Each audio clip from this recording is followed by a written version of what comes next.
Hey, what's happening? A new episode of Vlogs, and today's topic is about why I ain't speaking up or why you feel like I ain't speaking up on all these topics.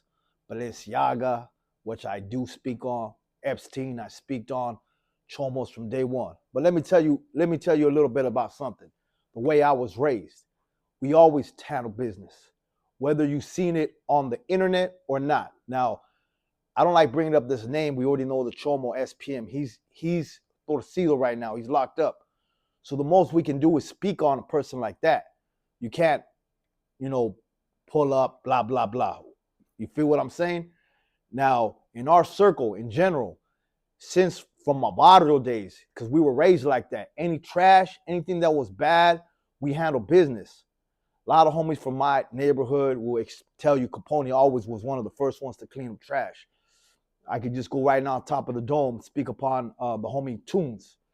He did some time, 3, 4 years, 5 years, upstate, maybe more, whatever. Something happened, and some other bato was with him, and somehow he considered through rap.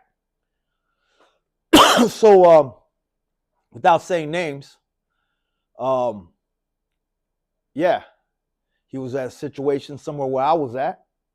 And first thing I did is ask him, hey, homie, what happened with that situation? Didn't hesitate, took flight. There's no really talking. It's take flight on site. You know what I'm saying? That's how it's been done. Now, I'm not trying to say I'm the baddest or the raddest or the craziest, but it's just in your nature. When you know someone's no good or something's wrong, you just handle business. There was another situation with one of the homegirls. She was out there and some pedo happened, and there's some guys standing around and they didn't jump in. Situation, same thing. We're at a hotel. Homie said this was one of the guys that was there. No hesitation. Handle business, took flight on site. Many people could vouch for that. I mean, there's a lot of people there that could vouch for that. I could say a bunch of names. I mean, I don't even have to say names. Pranks, madness. You know, a lot of homies are there. They know I handle business on that situation. From Alvaro, Tunes knew, Homie Youngster knew, all the homies from Amado knew that I always continues to handle business. And once we get into the rap game, you feel me? Like, same thing. I've been around maybe 5,000 homies. Now, for every 5,000 homies, there's going to be like 20, 30 rats eventually. There's going to be piece of shits always. But without saying names, we cleaned everything that we knew. We cleaned house. Now, I don't even like to say names of artists or different that because there's been many situations, but I'm not going to speak on it. But I'll go for example, let's go way back to the days. This guy, I'll speak on it because he was one of those net bangers. Today's generation, those net bangers, and those generation was a party line banger or a phone banger, right? So there was this rapper who was on a wheelchair named Lucky. Now, I don't like to smut, whatever, all that shit, but hey, it is what it is. You were locked up for it. It what was it. So this guy, I was in jail back in 99. I don't know what year was it, but I was locked up. He was talking on the phone. Somehow we got on the phone. Like, he's like talking crap. Oh, I used to have a pager, this guy used to show up on my pager. What's up, man? Say, da, da, da, da, fuck you, home. Like, like today's net bangers, which there's 1,000 of you guys out there. We used to have pagers. There'll be net bangers, right? So this guy, like, he would try to bust a rap, and I wasn't even a rapper at that time, but he would talk crap. Then I became a rapper, 2001, whatever year it was. I started beginning to the rap. I got out of jail. He was in the same studio as me. And then he was like, yeah, I'm that guy, da-da-da. Smiley face, net banger in my face, smiling in my face. I look at him, he's on a wheelchair. Obviously, I'm not going to sock a fool up in a wheelchair. Maybe I would, maybe I wouldn't, right? So I spit on him, spit a big loogie on him. Confirmation, a lot of people could see that happen. I straight spit a loogie on him like trash. You talking all this whoop, whoop, whoop, whoop. What's cracking, homie? Toof. In the face again, homie.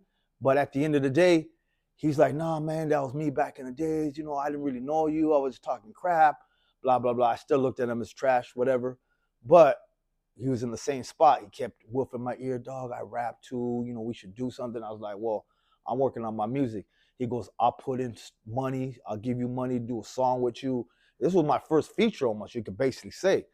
So he started giving me money. So I was like, all right, you know what? Forget it. You know, this guy's on a wheelchair. He was a net bagger.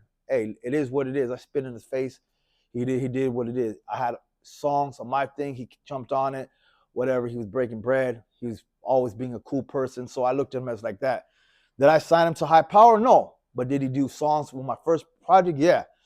If you go look at a CD, it never said High Power. I forgot what label it was on, but I helped get it out there for him, help push it, right? Because I was a street cat. I knew every hood. I put the music out there. But basically, he kicked it, but he didn't kick it. You feel me? And then later down the line, this guy's on a wheelchair. All of a sudden, he had some charges about like rape or something, right? We straight cut that fool off, like, nah. And I was like, I'm glad we never put this Vato on. And I don't even know, I can't even believe he did that. And that's why I understand these other rappers have love for rappers like maybe SPM because they're friends of them or something. And this guy's on a wheelchair and he don't have a kid with nobody, but he supposedly did something wrong and he got locked up. I disassociated. It is what it is. And that's the kind of author I am, and that's the kind of stand-up dude I am. You know what I'm saying? And I don't even like to put his name on blast like that, but we just cut ties. That was it. Boom. And numerous people that anyone who had a bad jacket, we cut ties. That's like, once again, I'm going to explain it to you. Like I just said, like there's Juan Gotti, Baby Bash. They grew up with this SPM dude, and whatever he did, that's his problem. You can't blame it on Juan Gotti. You can't blame it on Baby Bash. I mean, they're their own men.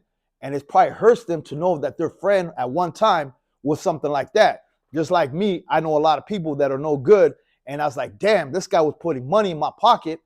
And you know what? Like, I can't get that money no more. I can't get that free guy who was valuable in some sorts of sense. And he was a cool person. So we had to cut him off. And there's good people like, I even know a person that I'm not going to put on blast. Real good, solid ass dude. Or at least what I thought, right? Well, I mean, he solid to us, but then he had a bad jacket. He was maybe 18 years old, 19. He had something in his previous. He was with a girl that was 17, which is close, and she said something.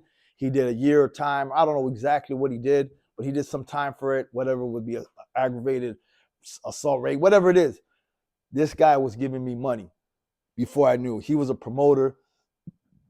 I don't know I'll say how much money it was, but I lost basically, I'm not going to say numbers, but just say if I was losing 20, 30, 40K a month off a guy who's booking me on shows, I couldn't accept it no more, man.